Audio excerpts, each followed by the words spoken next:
Assim, o desespero do pessoal da Cisjordânia é grande também, mas ele não é o de uma prisão a céu aberto, mas ele é grande também porque é o desespero de um apartheid, né? Assim, então, há vários aspectos do desespero palestino, sabe? É que Gaza é o ponto mais... É um sofrimento muito agudo, né? Gaza. E é interessante quando a gente fala que houve uma ajuda, né, de Israel para que o Hamas fosse criado. Isso está amplamente documentado já, enfim, tem várias reportagens, se pesquisar é muito fácil de achar. Mas qual a explicação tática disso? A OLP, que era liderada pelo Yasser Arafat, era um grupo que tinha uma proposição de sentar para conversar. E você concorda que esse é um inimigo muito ruim para se ter? Como assim? Assim, Cara, de fato. É péssimo, porque... Não gostaria que fosse meu inimigo. É um inimigo muito ruim de se ter, porque o cara senta pra conversar, como é que você vai olhar na cara dele e falar, você é um terrorista? Não existe isso. É muito melhor você ter um inimigo que te ataque, pra que você fale, agora eu vou me defender, do que um inimigo que senta pra conversar e pra acordar as coisas. Então foi necessário uma articulação de uma cisão. Mas a paz também só é possível se a gente conseguir conversar. Exatamente. Né? Exatamente. Ainda que a gente seja inimigo, de certa forma. Exatamente. Então, sob esse aspecto, a gente pode questionar, então, qual era a real intenção. Se a intenção é criar um inimigo perfeito ou negociar uma paz. Mas eu já... E aí, ó... Eu vou falando aqui umas paradas que eu já ouvi na minha vida. Sim. E vocês vão me falando como é que é o ponto de vista de vocês, tá bom? Eu já ouvi, em alguns lugares, na verdade, que Israel tenta desenrolar essa paz aí faz tempo e os caras que não aceitam.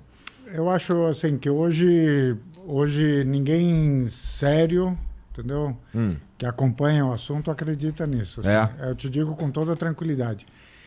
Porque as propostas são absurdas? É porque... Não, porque, na verdade, assim, está muito claro desde o começo que esse processo... Porque, assim, eles conseguiram trazer o OLP para o acordo e tal, mas acabaram não entregando nada do que tinham prometido no acordo, né? Entendi. De fato, assim, eles têm essa coisa de, temos um inimigo como Hamas e tal... com quem não dá para negociar, ou seja, eles dizem não temos parceiro na paz, né? Mas o processo de fundo... Tem a autoridade palestina, de certa forma, mas não... Assim... a autoridade é a OLP, né, que virou a autoridade... É que a OLP é uma organização fora, a autoridade palestina é o que se formou com o Acordo de Oslo, né? Mas a realidade no terreno, sabe, é de que Israel vai aumentando seus assentamentos, vai tomando cada vez mais terra. E hoje eles já confessam isso, eles não têm a menor intenção de permitir a existência de um Estado palestino. Hoje é só observar o que eles falam, assim, porque já não tem mais segredo, sabe? Eu ouvi eles falando que eles precisavam, sei lá, acho que exterminar o Hamas, alguma coisa nesse sentido, mas eles pelo menos não soube ler isso aí que você está falando. Não, assim, porque dá para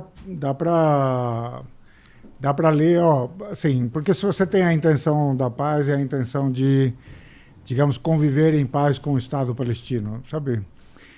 Qual é a razão... É produtivo para todo mundo isso daí, né? Eu fico pensando, isso que você falou, do inimigo perfeito e tal, eu entendo se a gente estiver falando que Israel quer tomar a região inteira, porque...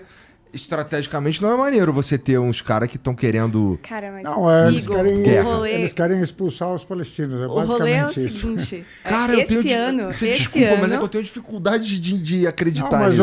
Mas pega o discurso do Netanyahu na Assembleia Geral da ONU agora. Ele mostra um mapa do Oriente Médio tal como ele imagina. Não tem Palestina no mapa. Não, na verdade, ele é quase uma declaração de guerra o que ele faz. Porque ele sobe na tribuna com um mapa na mão, que é a Greatest Israel, e ali ele mostra uma imagem de Israel em que tem anexação da Palestina completamente, um pedaço da Arábia Saudita, um pedaço do Líbano, da Síria e do Iêmen.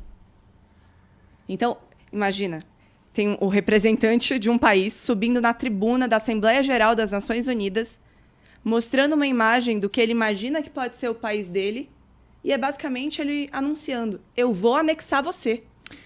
Agora, Igor... Me diga se isso é razoável.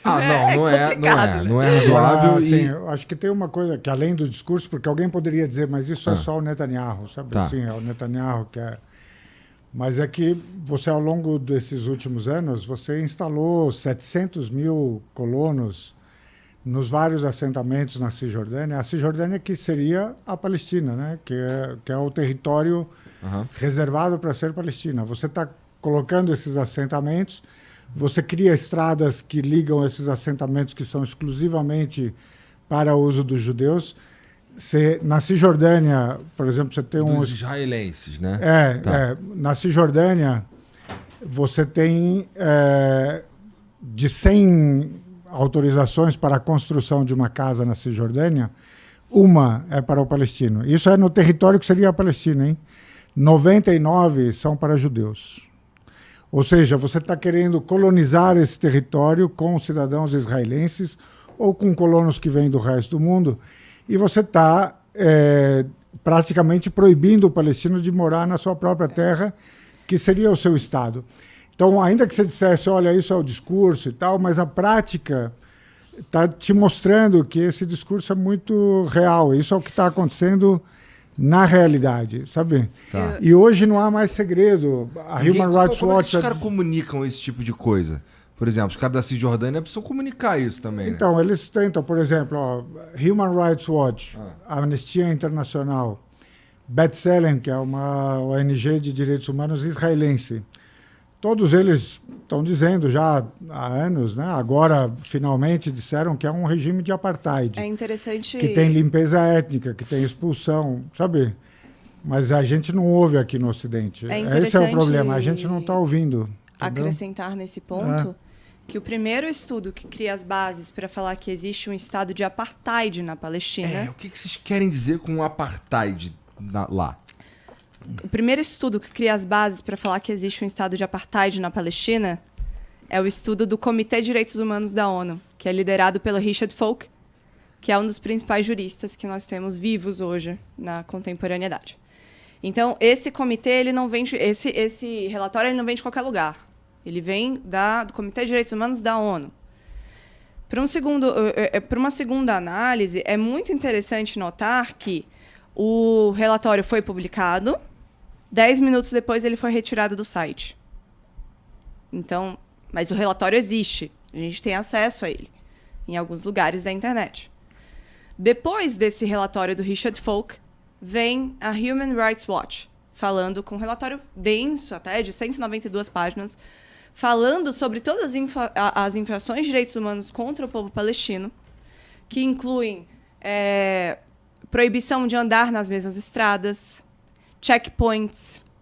Dentro do território de Israel. Dentro do território de Israel. Não, dentro do território da Palestina. Não, vamos chegar no território. Calma aí, Você entendeu? Que essa questão do território ela é bem interessante.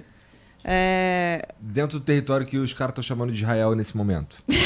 Não, é que tem um território reconhecido como sendo Israel internacionalmente, faz parte da ONU. E ali você tem uma população minoritária de uns 20%, que são etnicamente palestinos, árabes, mas de cidadania israelense. Tá. Eles também sofrem apartheid, porque há cidades em que eles não podem morar. Nossa, todos os caras que vieram aqui negaram isso veementemente. Então, mas eu sei que não, são. eu tô aqui para ouvir o teu ponto de vista. Posso continuar aqui a demonstração dos relatórios? A Anistia Internacional depois é o terceiro, depois vem com um relatório muito mais denso, falando, o apartheid existe, ele é real, mas ele não está só dentro da Palestina. Ele está dentro de Israel, porque tem leis segregacionistas, então é o apartheid institucionalizado. Ou seja, eu, palestino, não tenho o mesmo direito político, não tenho o mesmo direito de circulação. Mas tem um juiz lá na Suprema Corte de Israel que é árabe, não tem? Sim, é druso, mas assim, isso é a vitrine, né? Isso é a vitrine. A realidade, é outra. Existe um partido árabe, por exemplo, mas esse partido ele não tem a mesma relevância, digamos assim, não tem as mesmas aberturas, os mesmos direitos, enfim. Existe uma lista muito extensa, que inclusive está nesse relatório da Anistia Internacional, que é muito fácil de achar na internet. É só pesquisar. Acho que é anistia.org. E aí ele fala o que acontece dentro de Israel, dentro da Palestina, dentro dos territórios palestinos ocupados, ou seja, territórios palestinos ocupados ilegalmente, e com a comunidade palestina na diáspora, porque a estes não é permitido o direito de retorno desde 1948. Em novembro de 1948, é promulgada pela ONU a Resolução 194. A Resolução 194, ela fala o seguinte: deve ser garantido aos palestinos o direito de retorno às suas terras. Isso não é apenas uma garantia do direito palestino. É um reconhecimento de que, fato 1, os palestinos foram expulsos. 2, isso está errado.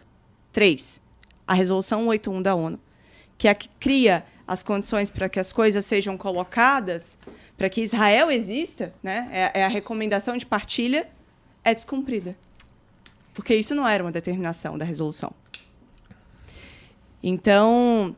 Tá, a gente está falando da expansão territorial de Israel depois da guerra. Isso. Mas hoje o regime, por exemplo, sim, te dá um exemplo de como se você é palestino em Israel, ou seja, você é etnicamente palestino, árabe, mas você é cidadão israelense. Se você, por exemplo, vai se casar com uma palestina da Cisjordânia, você pode sair de Israel e morar com ela, mas ela não pode vir morar com você em Israel, certo? Se você é palestino e mora em Jerusalém, e você mora na Cisjordânia, você não pode entrar em Jerusalém a não ser com permissões especiais para datas específicas, certo? Então, o palestino de Jerusalém não pode circular, o da Cisjordânia não pode circular, o de Israel propriamente dito, ele não pode ter reunião familiar, se ele tiver uma família palestina que é, sabe, que... Enquanto que o judeu, qualquer judeu no mundo inteiro, sabe, tem garantido o direito de morar em Israel a hora que quiser. Então, assim, tem diferenças no acesso à água, no acesso à saúde, no acesso à educação, em todos os lugares, sabe? Assim, cada um com o seu quadro específico, né? Mas esse quadro é muito claro. O que a gente... Isso devia ser fácil de verificar mesmo. Né? Não, mas isso é fácil. O problema é que a gente não tem acesso a isso. Por exemplo, ela disse o relatório foi tirado da ONU por pressão política do Guterres, certo? O secretário-geral da ONU. Ontem, o Guterres resolveu falar um pouco de verdade. A Israel já está pedindo a cabeça dele. E amanhã, quando ele for para a eleição, se ele for para a reeleição, ele vai perder porque os Estados Unidos vão realmente entregar a cabeça dele. Então, assim, mesmo a Anistia Internacional e Human Rights Watch, a pergunta é por que demoraram tanto, entendeu? Para chegar a essa conclusão. O especialista em apartheid, Carol Mandela, ele dizia a situação dos palestinos é muito pior do que a que nós vivemos na África do Sul. Cabe destacar também que a própria África do Sul já falou na Assembleia das Nações Unidas sobre isso. Então, ora, é um país que viveu um apartheid falando que existe um apartheid na Palestina.